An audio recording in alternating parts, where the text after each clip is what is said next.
Hello, this is the tradesight Forex Market Preview, Economic Roadmap, and Index Analysis Report for the week beginning Sunday, February 22nd, heading into March, finally entering March. March 1st will be Friday, the end of the week.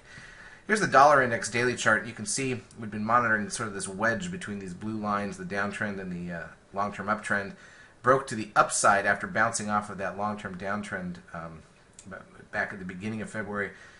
Looked very precarious at one point for the dollar index, and now instead we've broken to new highs for the last few months and heading towards this green static trend line. Now, this is from the last 9-bar setup phase to the downside back in September, gives us this green line, a key target and usually a resistance point. We're also currently 7 bars up on the chart right here, so we could get 2 days from now we could be hitting that line with a 9th bar, and that's going to be interesting if we get a pause point right there. Very specific for that seeker study.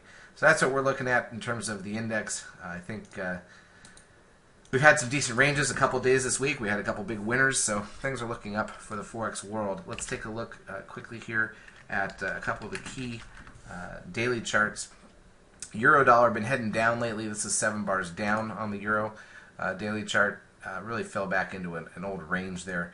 Nothing too specific to monitor from that perspective. However, the pound is a different story if you look at the pound dollar chart. Let me show you why. We've got a seeker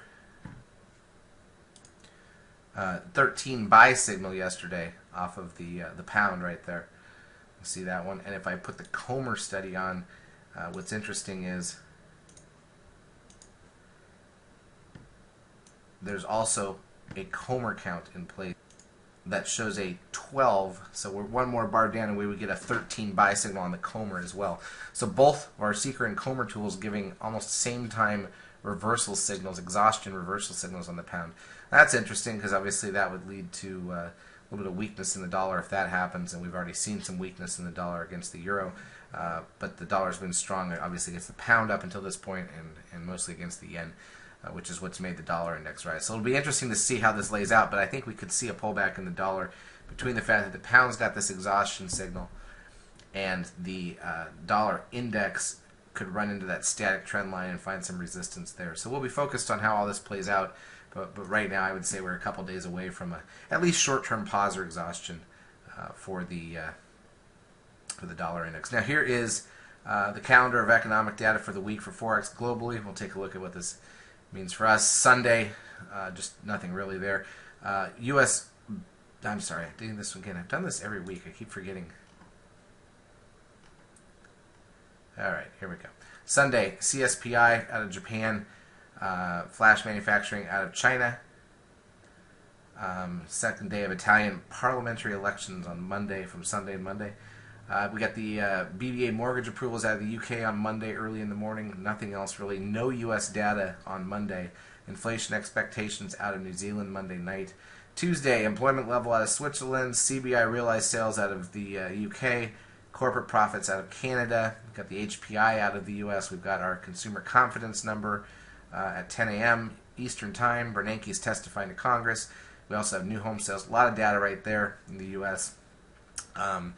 We've got trade balance out of New Zealand along with visitor arrivals Tuesday evening, retail sales out of Japan, construction work done out of Australia, CHF, the Switzerland's UBS consumption indicator Wednesday at 2 a.m. Eastern Time along with German import prices and consumer climate, money supply and private loan data out of Europe at 4 a.m. Eastern Time on Wednesday, retail PMI right behind that.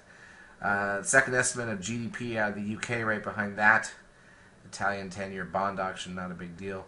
Durable goods out of the U.S. Bernanke continues to testify. Pending home sales out of the U.S. Crude oil inventories. This is all on Wednesday. New Zealand building consents. Japan's manufacturing PMI and industrial production. Consumer confidence data out of the UK. Australia has some minor data as well at 7:30 p.m. Eastern Time on Wednesday. Heading into Thursday, housing starts out of Japan, GDP out of Switzerland, preliminary CPI out of Europe, consumer spending out of France, unemployment data out of Germany, CPI out of Europe, that's kind of a big one, current account out of Canada, RMPI and IPPI out of Canada.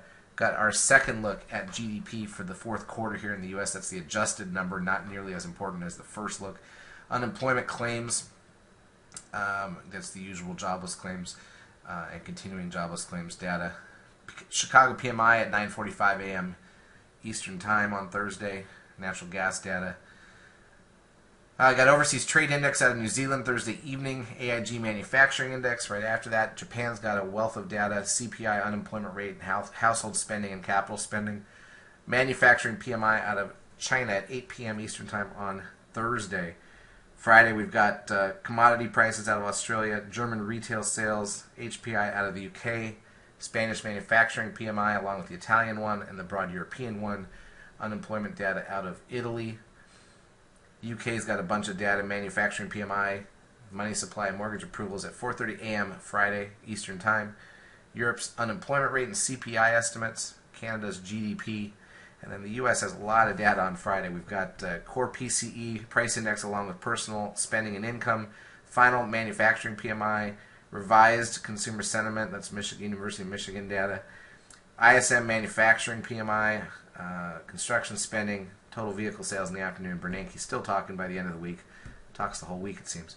China non-manufacturing PMI. So that's what it looks like from a data perspective all week long. A lot of data. None of our big three. No Fed meeting. No rate announcements around the world. So nothing to go half size on. Ranges have been much better. We had some nice winners the last couple of weeks. Not quite back to what I'd like to see activity-wise, but certainly there's some things to look out for on the pound and for a reversal on the dollar maybe midway through the week. Have a great trading week.